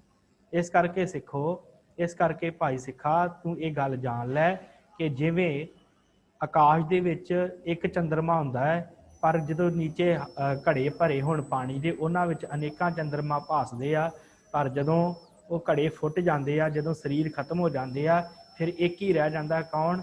ਉਹ ਅਕਾਲ ਪੁਰਖ ਪਰਮੇਸ਼ਰ ਪ੍ਰਮਾਤਮਾ, ਫਿਰ ਉਹੀ ਇਕੱਲਾ ਰਹਿ ਜਾਂਦਾ। ਸੋ ਸਿੱਖਾ ਇਸ ਤਰ੍ਹਾਂ ਉਸ ਪਰਮੇਸ਼ਰ ਦੀ ਬਾਤ ਹੈ ਜਿਹੜਾ ਸਭ ਜਗ੍ਹਾ ਦੇ ਉੱਤੇ ਵਿਆਪਕ ਹੈ, ਜਿਹੜਾ ਹਰ ਥਾਂ ਦੇ ਉੱਤੇ ਵਿਆਪਕ ਹੈ। ਜੇ ਉਹਨੂੰ ਸਿਮਰੇਗਾ ਤੇ ਫਿਰ ਤੇਰਾ ਭਲਾ ਹੋਵੇਗਾ। ਇਸ ਤਰ੍ਹਾਂ ਸਤਿਗੁਰਾਂ ਨੇ ਇਸ ਸਿੱਖ ਦਾ ਜਿਹੜਾ ਹੈ ਭਰਮ ਖਤਮ ਕੀਤਾ ਹੈ। ਆਓ ਅੱਗੇ ਜਿਹੜਾ ਹੈ 69ਵੀਂ ਪੌੜੀ ਦੀ ਆਰੰਭਤਾ ਹੋਣ ਲੱਗੀ ਹੈ, ਤੇ ਆਪਾਂ ਉਸ 69ਵੀਂ ਪੌੜੀ ਦੀ ਜਿਹੜੀ ਆਰੰਭਤਾ ਕਰੀਏ। ਸਤਿਗੁਰੂ ਕਿਰਪਾ ਕਰਨ। ਮੈਂ ਸਭ ਤੋਂ ਪਹਿਲਾਂ ਜਿਹੜਾ ਹੈ ਆਪ ਜੀ ਦੇ ਨਾਲ ਸਕਰੀਨ ਸ਼ੇਅਰ ਕਰ ਦੇਵਾਂ, ਫਿਰ ਉਪਰੰਤ ਆਪਾਂ ਇਹਦੀ ਵਿਚਾਰ ਜਿਹੜੀ ਹੈ ਉਹ ਸ਼ਾਬਦਿਕ ਅਰਥ ਕਰਕੇ ਫਿਰ ਵਿਚਾਰ ਨਾਲ ਜੁੜਦੇ ਹਾਂ। ਹਾਂਜੀ, 6ਵੇਂ ਗੁਰੂ ਜੀ ਦੇ ਸਿੱਖਾਂ ਦੇ ਨਾਮ। 6ਵੇਂ ਪਾਤਸ਼ਾਹ ਗੁਰੂ ਹਰਗੋਬਿੰਦ ਸਾਹਿਬ ਜੀ ਦੇ ਸਿੱਖਾਂ ਦੇ ਨਾਮ ਹਨ: ਅਨੰਤਾ ਕੁੱਕੋ ਭਲੇ ਸਭ, ਵਧਾਵਣ ਹਨ ਸਿਰਦਾਰਾ, ਇੱਟਾ ਅਰੋੜਾ ਜਾਣੀਐ, ਨਵਲ ਨਿਹਾਲੂ ਸ਼ਬਦ ਵਿਚਾਰਾ, ਤਖਤੂ ਧੀਰ ਗੰਭੀਰ ਹੈ, ਦਰਗਹਿ ਤੁਲੀ ਜਪੈ ਨਿਰੰਕਾਰਾ, ਮਨਸਾ ਧਾਰ ਅਥਾਹ ਹੈ, ਤੀਰਥ ਉੱਪਲ ਸੇਵਕ ਸਾਰਾ, ਕਿਸਨਾ ਝੰਜੀ ਆਖੀਐ, ਪੰਮੂ ਪੁਰੀ ਗੁਰੂ ਕਾ ਪਿਆਰਾ, ਢਿੰਗੜ ਮੱਦੂ ਜਾਨੀਅਨ, ਵੱਡੇ ਸੁਜਾਨ ਤਖਾਣ ਅਪਾਰਾ, ਬਨਵਾਲੀ ਤੇ ਪਰਸਰਾਮ, ਬਾਲ ਵੈਦ ਹਉ ਤਿਨ ਬਲਿਹਾਰਾ, ਸਤਿਗੁਰ ਪੁਰਖ ਸਵਾਰਨਹਾਰਾ, ਸਤਿਗੁਰੂ ਪੁਰਖ ਸਵਾਰਨਹਾਰਾ। ਸੋ ਸਤਿਗੁਰੂ ਪੁਰਖ ਨੇ ਉਸ ਪਰਮੇਸ਼ਰ ਰੂਪ ਧੰਨ ਗੁਰੂ ਹਰਗੋਬਿੰਦ ਸਾਹਿਬ ਨੇ ਇਹਨਾਂ ਨੂੰ ਸਵਾਰਿਆ ਹੈ, ਜਿਹੜੇ ਸਿੱਖਾਂ ਦੀ ਗਾਥਾ ਭਾਈ ਗੁਰਦਾਸ ਜੀ ਨੇ ਲਿਖੀ ਹੈ। ਅਨੰਤਾ ਕੁੱਕੋ ਤੇ ਅਨੰਤਾ ਤੇ ਭਾਈ ਕੁੱਕੋ ਇਹ ਸਤਿਗੁਰਾਂ ਦੇ ਹਜ਼ੂਰ ਆਏ ਆ। ਵਿਧਾਵਣ ਜਾਤ ਦੇ ਸਨ, ਭੱਲੇ ਸਨ, ਭੱਲੇ ਸਰਦਾਰ। ਤੇ ਇੱਟਾ ਰੋੜਾ, ਨਵਲ ਨਿਹਾਲੂ ਇਹ ਸ਼ਬਦ ਦੇ ਵਿਚਾਰਵਾਨ ਬਣੇ। ਫਿਰ ਤਖਤੂ ਧੀਰਜ ਤੇ ਦਰਗਾਹ ਤੁਲੀ ਇਹ ਵਾਹਿਗੁਰੂ ਨੂੰ ਜਪਦੇ ਸਨ। ਮਨਸਾ ਧਾਰ, ਤੀਰਥ ਉੱਪਲ ਸਾਰਾ ਪਰਿਵਾਰ ਸੇਵਕ ਹੋਇਆ ਤੀਰਥ ਉੱਪਲ ਦਾ। ਫਿਰ ਕਿਸ਼ਨਾ ਝੰਜੀ ਪੰਮੂ ਪੁਰੀ ਇਹ ਗੁਰੂ ਦੇ ਪਿਆਰੇ ਕਹੇ ਜਾਂਦੇ ਹਨ। ਧਿੰਗੜ ਮੱਦੂ ਵੱਡੇ ਸੁਜਾਨ ਤਿਖਾਣ ਸਿੱਖ ਸਨ। ਇਹ ਧਿੰਗੜ ਮੱਦੂ ਜਾਨੀਅਨ, ਵੱਡੇ ਸੁਜਾਨ ਤਖਾਣ ਅਪਾਰਾ, ਤਰਖਾਣ ਸਿੱਖ ਸਨ। ਇਹ ਬਨਵਾਲੀ ਪਰਸਰਾਮ, ਬਾਲ ਵੈਦ ਇਹ ਹਉ ਤਿੰਨ ਬਲਿਹਾਰਾ ਇਹ ਵੈਦ ਸਨ ਸਿੱਖ ਦੋਵੇਂ, ਬਨਵਾਲੀ ਤੇ ਪਰਸਰਾਮ ਬਾਲ। ਸਤਿਗੁਰੂ ਪੁਰਖ ਸਵਾਰਨਹਾਰਾ, ਸਤਿਗੁਰੂ ਧੰਨ ਗੁਰੂ ਹਰਗੋਬਿੰਦ ਸਾਹਿਬ ਨੇ ਇਹਨਾਂ ਸਿੱਖਾਂ ਨੂੰ ਸਵਾਰਨਾ ਕੀਤਾ ਹੈ। ਇਹਨਾਂ ਦਾ ਜੀਵਨ ਸਤਿਗੁਰਾਂ ਨੇ ਚੰਗਾ ਕੀਤਾ ਹੈ, ਇਹਨਾਂ ਦੇ ਜੀਵਨ ਦੇ ਵਿੱਚ ਭਲਾ ਲੈ ਕੇ ਆਂਦਾ ਹੈ, ਇਹਨਾਂ ਨੂੰ ਚੜ੍ਹਦੀ ਕਲਾ ਦੀ ਦਾਤ ਬਖਸ਼ੀ ਹੈ। ਸੋ ਕਿਵੇਂ ਦਾ ਸਿੱਖਾਂ ਦਾ ਜੀਵਨ ਹੈ, ਕਿਵੇਂ ਸਤਿਗੁਰਾਂ ਦੇ ਹਜ਼ੂਰ ਆਉਂਦੇ ਆ, ਕੀ ਸਵਾਲ ਪਾਤਸ਼ਾਹ ਨੂੰ ਕਰਦੇ ਆ, ਆਓ ਆਪਾਂ ਉਹ ਵਿਚਾਰਨ ਦਾ ਯਤਨ ਕਰੀਏ। ਭਾਈ ਅਨੰਤਾ ਤੇ ਭਾਈ ਕੁੱਕੋ ਸਤਿਗੁਰੂ ਗੁਰੂ ਹਰਗੋਬਿੰਦ ਸਾਹਿਬ ਦੇ ਹਜ਼ੂਰ ਆਉਂਦੇ ਆ ਤੇ ਮਹਾਰਾਜ ਨੂੰ ਆ ਕੇ ਸਵਾਲ ਕਰਦੇ ਆ ਕਿ ਪਾਤਸ਼ਾਹ ਤੁਸੀਂ ਸਾਨੂੰ ਕਿਹਾ ਹੈ ਕਿ ਵੱਡੇ ਸਤਿਗੁਰੂ ਗੁਰੂ ਨਾਨਕ ਸਾਹਿਬ ਨੇ ਗੱਲ ਕਹੀ ਹੈ ਕਿ ਕੜਾਹ ਪ੍ਰਸਾਦ ਦੀ ਦੇਗ ਜਿਹੜੀ ਹੈ ਉਹ ਤਿਆਰ ਕਰਕੇ ਭੇਟ ਕਰਨੀ ਹੈ, ਤੇ ਮਹਾਰਾਜ ਜੀ ਸਾਨੂੰ ਇਹ ਦੱਸੋ ਕਿ ਕੜਾਹ ਪ੍ਰਸਾਦ ਦਾ ਕੀ ਪ੍ਰਯੋਜਨ ਹੈ। ਹੋਰ ਮਠਿਆਈਆਂ ਆਦਿਕ ਕਿਉਂ ਨਹੀਂ ਗੁਰੂ ਘਰ ਦੇ ਵਿੱਚ ਪ੍ਰਵਾਨ ਹੋ ਸਕਦੀਆਂ। ਤੇ ਸਾਧ ਸੰਗਤ ਇਹ ਵੀ ਧਿਆਨ ਰੱਖਣ ਯੋਗ ਹੈ ਕਿ ਗੁਰੂ ਘਰ ਦੇ ਵਿੱਚ ਜ਼ਿਆਦਾਤਰ ਸਾਨੂੰ ਕੜਾਹ ਪ੍ਰਸਾਦ ਬਣਾ ਕੇ ਹੀ ਲੈ ਕੇ ਜਾਣਾ ਚਾਹੀਦਾ ਜਾਂ ਉੱਥੇ ਤਿਆਰ ਕਰਵਾਉਣਾ ਚਾਹੀਦਾ ਹੈ। ਕੜਾਹ ਪ੍ਰਸਾਦ ਦੀ ਆਪਣੀ ਇੱਕ ਮਹੱਤਤਾ ਹੈ। ਉਹ ਵੱਖਰੀ ਗੱਲ ਹੈ ਕਿ ਆਪਾਂ ਜਾਂ ਲੱਡੂਆਂ ਦਾ ਜਾਂ ਮਠਿਆਈ ਦਾ ਪ੍ਰਸ਼ਾਦ ਲੈ ਜਾਂਦੇ ਹਾਂ, ਮਨਾ ਨਹੀਂ ਕਰ ਰਿਹਾ ਮੈਂ ਲੈ ਕੇ ਜਾਣ ਤੋਂ, ਉਹ ਲੰਗਰ ਵਿੱਚ ਵਰਤ ਸਕਦੇ ਆ। ਪਰ ਜੇ ਆਪਾਂ ਕਹੀਏ ਕਿ ਗੁਰੂ ਘਰ ਸੰਗਤ 'ਚ ਵਰਤਾਉਣਾ ਹੈ, ਉੱਥੇ ਆਪਾਂ ਕੜਾਹ ਪ੍ਰਸਾਦ ਵਰਤਾ ਦਈਏ, ਉਹ ਸਭ ਤੋਂ ਵਧੀਆ ਗੱਲ। ਸੋ ਸਤਿਗੁਰਾਂ ਨੇ ਇਹਨਾਂ ਕਿਹਾ ਕਿ ਮਹਾਰਾਜ ਸਾਨੂੰ ਇਹ ਦੱਸੋ ਕਿ ਮਠਿਆਈ ਦੀ ਨਿਆਈ ਕਿਉਂ ਨਹੀਂ ਬਰਾਬਰਤਾ ਕੜਾਹ ਪ੍ਰਸਾਦ ਦੀ। ਕੜਾਹ ਪ੍ਰਸਾਦ ਦੀ ਦੇਗ ਜਿਹੜੀ ਹੈ ਉਹਦਾ ਕੀ ਪ੍ਰਯੋਜਨ ਹੈ, ਉਹਦੀ ਇੰਨੀ ਵਡਿਆਈ ਕਿਉਂ ਆ। ਤੇ ਸਤਿਗੁਰਾਂ ਨੇ ਕਿਹਾ ਕਿ ਭਾਈ ਸਿੱਖੋ, ਜਿਵੇਂ ਪਰਮੇਸ਼ਰ ਦਾ ਸ਼ਬਦ ਹੁੰਦਾ ਹੈ ਨਾ, ਅਕਾਲ ਪੁਰਖ ਦੀ ਬਾਣੀ ਹੈ, ਗੁਰੂ ਸਾਹਿਬ ਦੀ ਬਾਣੀ ਹੈ, ਇਹ ਸ਼ਬਦ ਦੀ ਜਦੋਂ ਵਿਚਾਰ ਸੁਣੀਦੀ ਆ, ਇਹ ਸੁੱਟਣ ਵਾਲੀ ਨਹੀਂ ਹੁੰਦੀ। ਜਦੋਂ ਕੋਈ ਸ਼ਬਦ ਦੀ ਵਿਚਾਰ ਕਰੇ, ਕੋਈ ਕੀਰਤਨ ਕਰੇ, ਕੋਈ ਕਥਾ ਕਰੇ, ਕੋਈ ਬਾਣੀ ਪੜ੍ਹ ਕੇ ਸੁਣਾਵੇ, ਤੇ ਉਹ ਸਾਰੀ ਮੰਨ ਲੈਣੀ ਚਾਹੀਦੀ ਹੈ, ਕਿਉਂਕਿ ਉਹ ਗੁਰੂ ਦੀ ਬਾਣੀ ਹੁੰਦੀ ਹੈ, ਤੇ ਉਹ ਸਾਰੀ ਮੰਨ ਕੇ ਹਿਰਦੇ 'ਚ ਧਾਰ ਲੈਣੀ ਚਾਹੀਦੀ ਹੈ। ਤੇ ਸਤਿਗੁਰੂ ਕਹਿੰਦੇ ਇਸੇ ਤਰ੍ਹਾਂ ਜਿਹੜਾ ਕੜਾਹ ਪ੍ਰਸਾਦ ਹੁੰਦਾ ਨਾ, ਇਹਦੇ ਵਿੱਚ ਕੁਝ ਵੀ ਸੁੱਟਣ ਵਾਲਾ ਨਹੀਂ ਹੁੰਦਾ, ਇਹ ਸਾਰਾ ਪਵਿੱਤਰ ਹੁੰਦਾ। ਇਹ ਇਸ ਕਰਕੇ ਗੁਰੂ ਘਰ ਦੇ ਵਿੱਚ ਪ੍ਰਵਾਨ ਹੈ, ਕਿਉਂਕਿ ਜਿਵੇਂ ਵਿਚਾਰ ਸ਼ਬਦ ਦੀ ਜਿਹੜੀ ਕਰੀਏ ਉਹ ਕਿਤੇ ਸੁੱਟਣ ਦੇ ਯੋਗ ਨਹੀਂ ਹੁੰਦੀ, ਉਹ ਸਾਰੀ ਦੀ ਸਾਰੀ ਗ੍ਰਹਿਣ ਕਰ ਲਈ ਜਾਂਦੀ ਆ, ਉਹ ਛਕ ਲਈ ਜਾਂਦੀ ਆ। ਇਸੇ ਤਰ੍ਹਾਂ ਜਿਹੜਾ ਕੜਾਹ ਪ੍ਰਸਾਦ ਹੁੰਦਾ ਹੈ, ਉਹ ਭਾਵੇਂ ਕਿਸੇ ਦੇ ਦੰਦ ਹੋਣ, ਭਾਵੇਂ ਨਾ ਹੋਣ, ਭਾਵੇਂ ਕੋਈ ਕਿਸੇ ਤਰ੍ਹਾਂ ਵੀ ਕਿਸੇ ਨੂੰ ਜ਼ਿਆਦਾ ਜਿਹੜਾ ਆ ਭੋਜਨ ਕਹਿ ਦਿੰਦੇ ਆ ਭਾਰਾ ਨਾ ਛਕਦਾ ਹੋਵੇ, ਪਰ ਇਹ ਜਿਹੜਾ ਕੜਾਹ ਪ੍ਰਸਾਦ ਇਹ ਹੁੰਦਾ ਵੀ ਹੌਲਾ ਹੈ, ਤੇ ਭਾਵੇਂ ਕਿਸੇ ਦੇ ਦੰਦ ਹੋਣ ਭਾਵੇਂ ਨਾ ਹੋਣ, ਉਹ ਵੀ ਛਕ ਲੈਂਦਾ ਹੈ। ਭਾਈ ਸਿੱਖੋ, ਇਸ ਕਰਕੇ ਇਹਦੇ ਵਿੱਚ ਕੋਈ ਸੁੱਟਣ ਵਾਲੀ ਚੀਜ਼ ਨਹੀਂ ਹੁੰਦੀ ਕੜਾਹ ਪ੍ਰਸਾਦ ਦੇ ਵਿੱਚ। ਜਿਵੇਂ ਸ਼ਬਦ 'ਚ ਕੋਈ ਸੁੱਟਣ ਵਾਲਾ ਨਹੀਂ ਹੁੰਦਾ, ਇਸੇ ਤਰ੍ਹਾਂ ਕੜਾਹ ਪ੍ਰਸਾਦ ਤੋਂ ਕੋਈ ਸੁੱਟਣ ਵਾਲੀ ਚੀਜ਼ ਨਹੀਂ ਹੁੰਦੀ। ਤਾਂ ਕਰਕੇ ਕੜਾਹ ਪ੍ਰਸਾਦ ਦੀ ਦੇਗ ਜਿਹੜੀ ਆ ਉਹ ਗੁਰੂ ਘਰ ਦੇ ਵਿੱਚ ਪ੍ਰਵਾਨ ਹੈ। ਸੋ ਸਿੱਖੋ, ਤੁਸੀਂ ਆਪਣੀ ਕਿਰਤ ਕਰੋ, ਤੇ ਕਿਰਤ ਕਰਕੇ ਕੜਾਹ ਪ੍ਰਸਾਦ ਦੀ ਦੇਗ ਗੁਰੂ ਦੇ ਨਿਮਿਤ ਲਿਆਓ, ਤੁਹਾਡੀ ਕਲਿਆਣ ਹੋਵੇਗੀ। ਇਸ ਤਰ੍ਹਾਂ ਇਹਨਾਂ ਸਿੱਖਾਂ ਦੀ ਕਲਿਆਣ ਹੋਈ। ਅਗਲੇ ਸਿੱਖ ਹਨ ਭਾਈ ਨਿਵਲਾ, ਭਾਈ ਨਿਹਾਲੂ। ਇਹ ਗੁਰੂ ਹਰਗੋਬਿੰਦ ਸਾਹਿਬ ਦੀ ਸ਼ਰਨ ਆਏ ਆ। ਮਹਾਰਾਜ ਸਾਡਾ ਕਿਵੇਂ ਉਧਾਰ ਹੋਵੇ, ਕਿਰਪਾ ਕਰੋ, ਸਾਨੂੰ ਬਖਸ਼ੋ। ਤੇ ਮਹਾਰਾਜ ਨੇ ਬਚਨ ਕੀਤਾ ਹੈ ਕਿ ਜੈਸੇ ਕਾਸ਼ਟ ਹੁੰਦਾ ਲੱਕੜ, ਸਤਿਗੁਰ ਕਹਿੰਦੇ ਜਿਵੇਂ ਲੱਕੜ ਦੇ ਵਿੱਚ ਅਗਨੀ ਹੁੰਦੀ ਹੈ, ਅੱਗ ਹੁੰਦੀ ਹੈ, ਤੇ ਉਹਨੂੰ ਮੱਥਣ ਤੋਂ ਬਿਨਾਂ ਉਹ ਅੱਗ ਨਹੀਂ ਨਿਕਲਦੀ। ਜਿੰਨਾ ਚਿਰ ਉਹਨੂੰ ਬਾਹਰੋਂ ਅੱਗ ਨਾ ਦਈਏ, ਉਹਦੇ ਤੇ ਮਿਹਨਤ ਨਾ ਕਰੀਏ, ਉਹਨਾਂ ਚਿਰ ਉਹ ਚੋਂ ਅੱਗ ਨਹੀਂ ਨਿਕਲਦੀ। ਤੇ ਨਾ ਹੀ ਉਸ ਲੱਕੜ ਦਾ ਕੋਈ ਸੇਕ ਨਿਕਲਦਾ ਹੈ, ਨਾ ਹੀ ਉਸ ਲੱਕੜ ਨੂੰ ਛੂਹਣ ਦੇ ਨਾਲ ਕੋਈ ਹੱਥ ਜਲਦੇ ਹਨ।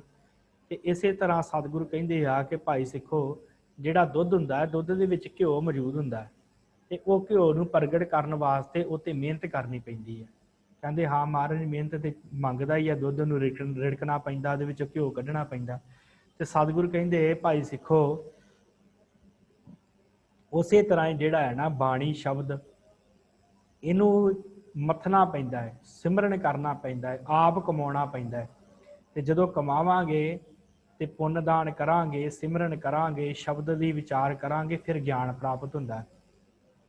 ਤੇ ਗਿਆਨ ਪ੍ਰਾਪਤ ਕਰਕੇ ਫਿਰ ਜਦੋਂ ਕਥਾ ਵਿਚਾਰ ਸੁਣਦੇ ਹਾਂ, ਫਿਰ ਉਹਦੇ ਨਾਲ ਮਨ ਟਿਕਦਾ ਹੈ। ਫਿਰ ਇਹਨਾਂ ਦੋਵਾਂ ਸਿੱਖਾਂ ਨੇ, ਭਾਈ ਨਿਵਲਾ ਤੇ ਭਾਈ ਨਿਹਾਲੂ, ਇਹਨਾਂ ਦੋਵਾਂ ਸਿੱਖਾਂ ਨੇ ਗੁਰੂ ਗ੍ਰੰਥ ਸਾਹਿਬ ਦੀ ਕਥਾ ਆਰੰਭ ਕੀਤੀ ਹੈ ਅੰਮ੍ਰਿਤਸਰ ਦੀ ਧਰਤੀ ਤੇ। ਸਿੱਖ ਇਹਨਾਂ ਦੇ ਪਾਸੋਂ ਕਥਾ ਸੁਣਦੇ ਆ, ਇਹ ਆਪ ਕਥਾ ਕਰਦੇ ਆ, ਨਾਲੇ ਕਥਾ ਨੂੰ ਕਮਾਉਂਦੇ ਵੀ ਆ, ਆਪਣੇ ਜੀਵਨ ਦੇ ਵਿੱਚ ਕਥਾ ਨੂੰ ਧਾਰਨ ਕਰਦੇ ਆ, ਆਪ ਵੀ ਕਮਾਉਂਦੇ ਆ ਤੇ ਦੂਸਰਿਆਂ ਨੂੰ ਪ੍ਰੇਰਨਾ ਕਰਦੇ ਆ। ਨਾਲੇ ਇਹ ਜੀਵਨ ਮੁਕਤ ਹੋਏ, ਨਾਲੇ ਜਿਨ੍ਹਾਂ ਨੇ ਇਹਨਾਂ ਦੇ ਪਾਸੋਂ ਕਥਾ ਸੁਣੀ ਉਹ ਜੀਵਨ ਮੁਕਤ ਹੋਏ। ਸੋ ਅਗਲੀ ਸਾਖੀ ਜਿਹੜੀ ਹੈ ਭਾਈ ਤਖਤੂ ਧੀਰ, ਭਾਈ ਦਰਗਹਿ ਤੁੱਲੀ, ਭਾਈ ਮਨਸਾ ਧਾਰ ਤੇ ਭਾਈ ਤੀਰਥ ਉੱਪਲ। ਗੁਰੂ ਹਰਗੋਬਿੰਦ ਸਾਹਿਬ ਜੀ ਸ਼ਰਨ 'ਚ ਆਏ ਆ ਤੇ ਅਰਦਾਸ ਕੀਤੀ ਹੈ ਕਿ ਮਹਾਰਾਜ, ਜਦੋਂ ਕੋਈ ਹੋਰ ਸਿੱਖ ਸਾਨੂੰ ਕਥਾ ਵਿਚਾਰ ਸੁਣਾਉਂਦਾ ਹੈ ਨਾ, ਤੇ ਮਨ ਸ਼ਾਂਤ ਨਹੀਂ ਹੁੰਦਾ ਮਹਾਰਾਜ, ਮਨ 'ਚ ਕਈ ਵਿਚਾਰ ਆਉਂਦੇ ਰਹਿੰਦੇ, ਮਨ ਟਿਕਦਾ ਨਹੀਂ ਹੈ।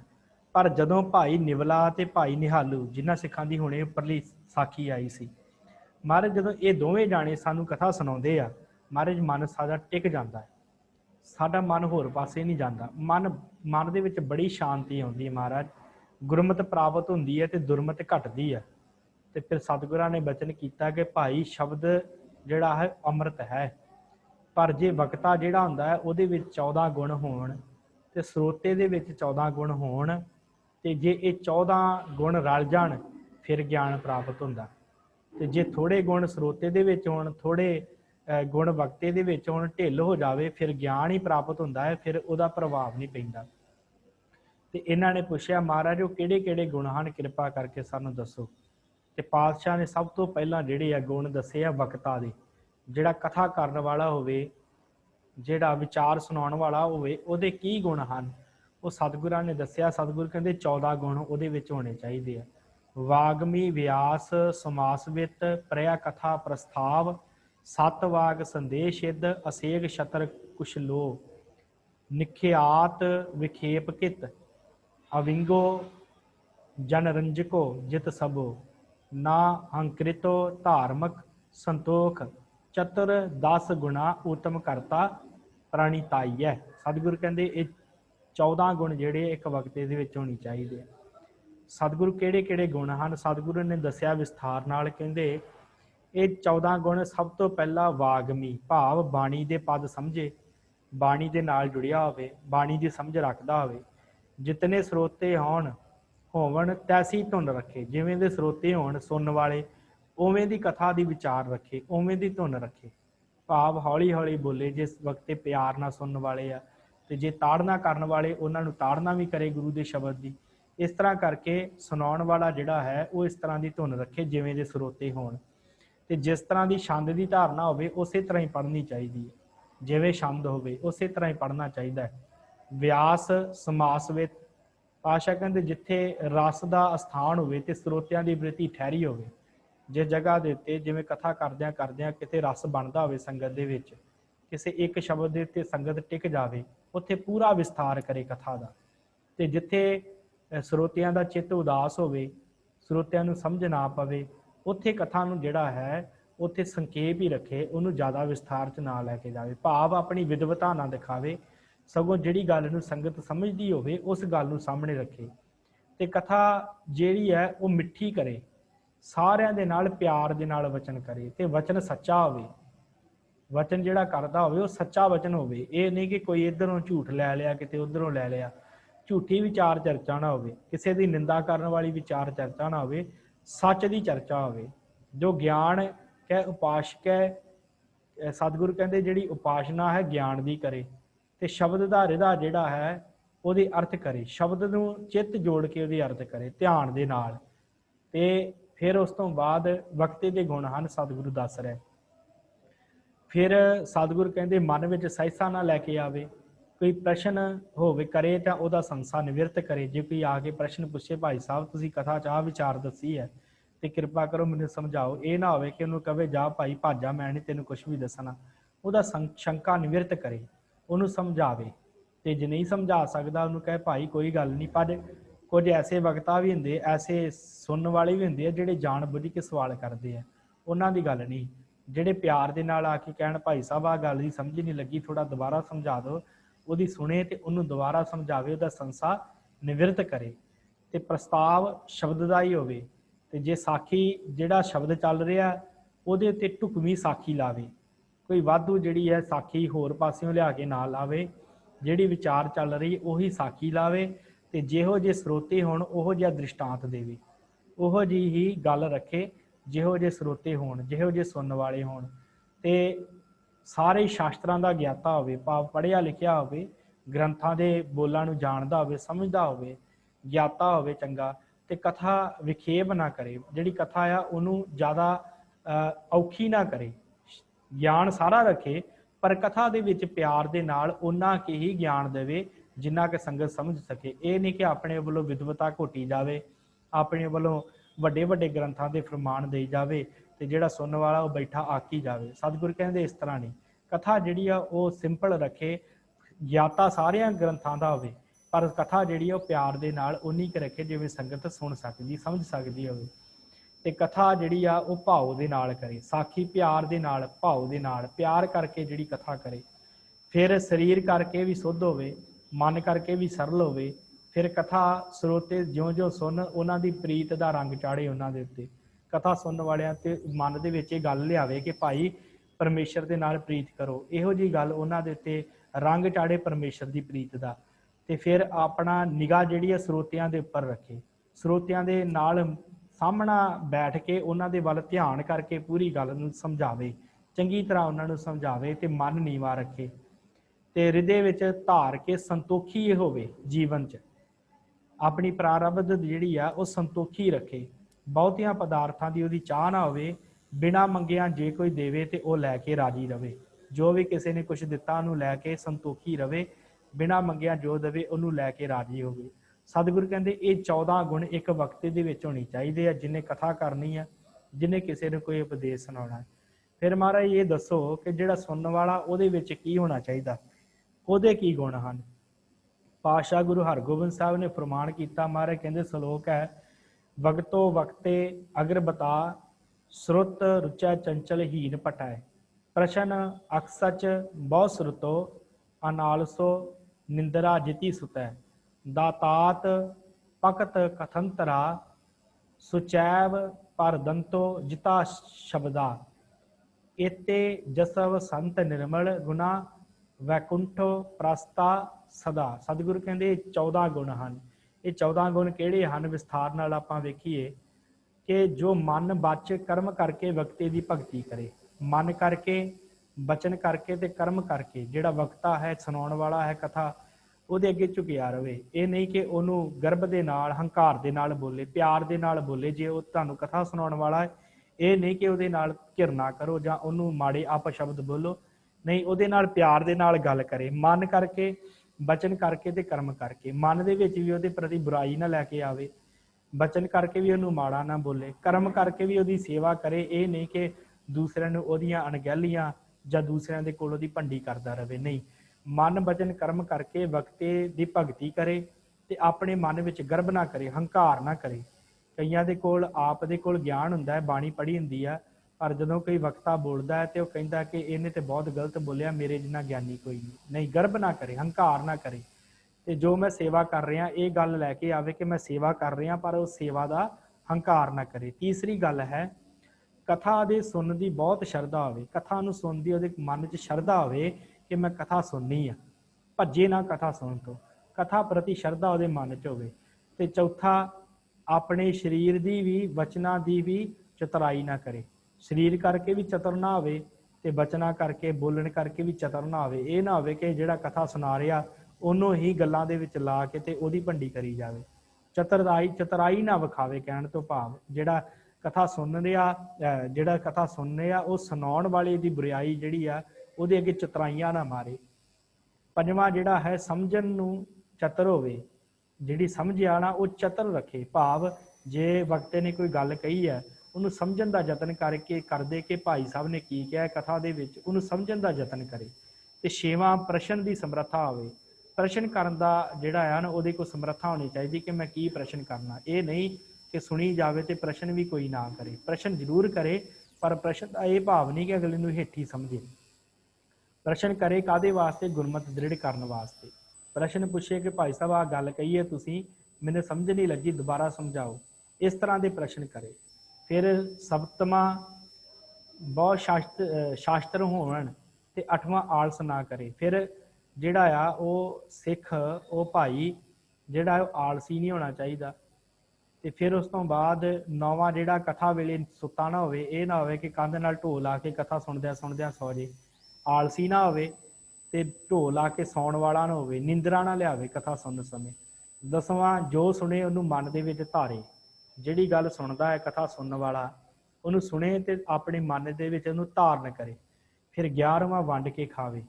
ते 12वां है कथा गुरु के सिद्धांत की होवे ते उन्होंने अपनी बुद्धि के नाल उहदे विचों चंगे चंगे गुण लै ले ते जिहड़े माड़े गुण आ उन्हां नूं त्याग देवे कथा सुन के। कि गुरु साहब ने अज कथा च आ गल कही है, आ गुण धारण करन नूं कहा ते आ गुण छड्डण नूं कहा है। इस तरह अपनी बुद्धि के नाल वो गुणां नूं धारण कर ले ते अवगुणां दा त्याग करे। 13वां शरीर की सुच रखे, सुचमता रखे, स्वच्छ कपड़े पहन के आवे गुरु घर, चंगे ते सुखैन ढंग नाल बैठण वाले कपड़े पहन के आवे, स्वच्छ साफ कपड़े पहन के आवे। 14वां दंभ ना करे, दंभ दा अर्थ पखंड ना करे, बैठ के अखां मीट के दोवें जड़ियां चौंकड़ी मार के पता नहीं किन्ना कि मैं ब्रह्म ज्ञानी, ये ना दर्शावे। दंभ ना करे, पखंड ना करे, रिदा करके सुने, ध्यान ला के सुने, लोगों को विखाउण वास्ते ना सुने, ਸਗੋਂ ਆਪਣੇ ਮਨ ਨੂੰ ਸ਼ਾਂਤ ਕਰਨ ਵਾਸਤੇ ਸੁਣੇ। ਸਤਿਗੁਰ ਕਹਿੰਦੇ 14 ਗੁਣ ਇੱਕ ਸਰੋਤੇ ਦੇ ਵਿੱਚ ਹੋਣ, ਉਹਨੂੰ ਤੁਰੰਤ ਹੀ ਗਿਆਨ ਪ੍ਰਾਪਤ ਹੋ ਜਾਂਦਾ ਹੈ। ਸੋ ਭਾਈ ਸਿੱਖੋ, ਜਿਹੜੇ ਭਾਈ ਨਿਹਾਲੂ ਹਨ ਤੇ ਭਾਈ ਨਿਹਾਲੂ ਜਿਹੜੇ ਇਹਨਾਂ ਦੇ ਵਿੱਚ ਗੁਣ ਹਨ, ਉਹ ਇਹ 14 ਗੁਣ ਇਹਨਾਂ ਦੇ ਕੋਲ ਸੰਪੂਰਨ ਹਨ। ਤੇ ਜੇ ਤੁਹਾਡੇ ਕੋਲ ਵੀ 14 ਗੁਣ ਸੰਪੂਰਨ ਹਨ ਤਾਂ ਕਰਕੇ ਗੱਲ ਬਣਦੀ ਹੈ, ਤਾਂ ਤੁਹਾਨੂੰ ਸ਼ਾਂਤੀ ਪ੍ਰਾਪਤ ਹੋਣੀ ਹੈ। ਭਾਈ ਨਿਹਾਲੂ ਹੋਣਾ ਕੋਲੇ ਗੁਣ ਹਨ ਤੇ ਤਾਂ ਕਰਕੇ ਉਹ ਜਿਹੜੇ ਜਦੋਂ ਵੀ ਕੋਈ ਗੱਲ ਕਰਦੇ ਆ, ਜਦੋਂ ਵੀ ਕਥਾ ਵਾਰਤਾ ਸੁਣਾਉਂਦੇ ਆ ਤੇ ਮਨ ਜੁੜਦਾ ਹੈ। ਸੋ ਇਸ ਤਰ੍ਹਾਂ ਸਤਿਗੁਰਾਂ ਨੇ ਇਹਨਾਂ ਸਿੱਖਾਂ ਦਾ ਜਿਹੜਾ ਹੈ ਉਹ ਮਨ ਦੇ ਵਿੱਚ ਜਿਹੜਾ ਸਵਾਲ ਸੀ ਉਹ ਸੰਪੂਰਨ ਕੀਤਾ। 14 ਗੁਣ ਵਕਤੇ ਦੇ, 14 ਗੁਣ ਸੁਣਨ ਵਾਲੇ ਦੇ, ਸਰੋਤੇ ਦੇ ਦੱਸੇ ਹਨ। ਸੋ ਇਹ ਵੀ ਅਸੀਂ ਆਪਣੇ ਮਨ ਦੇ ਵਿੱਚ ਧਾਰੀਏ ਕਿ ਜੇ ਅਸੀਂ ਕਥਾ ਸੁਣਦੇ ਹਾਂ ਜਾਂ ਕਰਦੇ ਹਾਂ ਤੇ ਸਾਡੇ ਵਿੱਚ ਕੀ ਗੁਣ ਹੋਣੇ ਚਾਹੀਦੇ ਆ। ਤੇ ਜੇ ਅਸੀਂ ਆਪਣੇ ਜੀਵਨ 'ਚ ਗੱਲਾਂ ਲੈ ਕੇ ਆਵਾਂਗੇ ਤੇ ਸਾਡਾ ਵੀ ਭਲਾ ਹੋਏਗਾ, ਸਾਡੀ ਵੀ ਕਲਿਆਣ ਹੋਏਗੀ। ਸੋ ਇੱਥੇ ਆਪਾਂ ਸਮਾਪਤੀ ਕਰਦੇ ਹਾਂ ਸਾਧ ਸੰਗਤ। ਬਾਕੀ ਦੀ ਜਿਹੜੀ ਵਿਚਾਰ ਹੈ, ਜਿਹੜੇ ਸਿੱਖ ਰਹਿ ਗਏ ਹਨ ਇਸ ਪੌੜੀ ਦੇ, ਉਹਨਾਂ ਦੀ ਵਿਚਾਰ ਆਪਾਂ ਕੱਲ੍ਹ ਦੀ ਕਲਾਸ ਦੇ ਵਿੱਚ ਕਰਾਂਗੇ। ਸੋ ਆਪ ਜੀ ਨੇ ਜੇ ਕੁਛ ਪੁੱਛਣਾ ਹੈ ਤੇ ਆਪਣਾ ਮਾਈਕ ਔਨ ਕਰਕੇ ਪੁੱਛ ਸਕਦੇ ਹੋ, ਫਿਰ ਆਪਾਂ ਸਮਾਪਤੀ ਵੱਲ ਵਧੀਏ। ਹਾਂਜੀ ਵਾਹਿਗੁਰੂ ਵਾਹਿਗੁਰੂ। ਠੀਕ ਹੈ ਸਾਧ ਸੰਗਤ, ਆਪ ਸਭ ਸੰਗਤ ਦਾ ਬਹੁਤ ਬਹੁਤ ਧੰਨਵਾਦ। ਸ਼ਾਮ ਨੂੰ ਸੰਥਿਆ ਦੀ ਕਲਾਸ ਹੈ, ਸੁਖਮਨੀ ਸਾਹਿਬ ਦੀ ਸੰਥਿਆ ਚੱਲ ਰਹੀ ਹੈ। ਸੋ ਇਸੇ ਤਰ੍ਹਾਂ ਜੁੜ ਕੇ ਆਪ ਨੇ ਲਾਹਾ ਲੈਣਾ। ਹੋਈਆਂ ਭੁੱਲਾਂ ਚੁੱਕਾਂ ਦੀ ਖਿਮਾ, ਬੁਲਾਓ ਫਤਿਹ। ਵਾਹਿਗੁਰੂ ਜੀ ਕਾ ਖਾਲਸਾ, ਵਾਹਿਗੁਰੂ ਜੀ ਕੀ ਫਤਿਹ।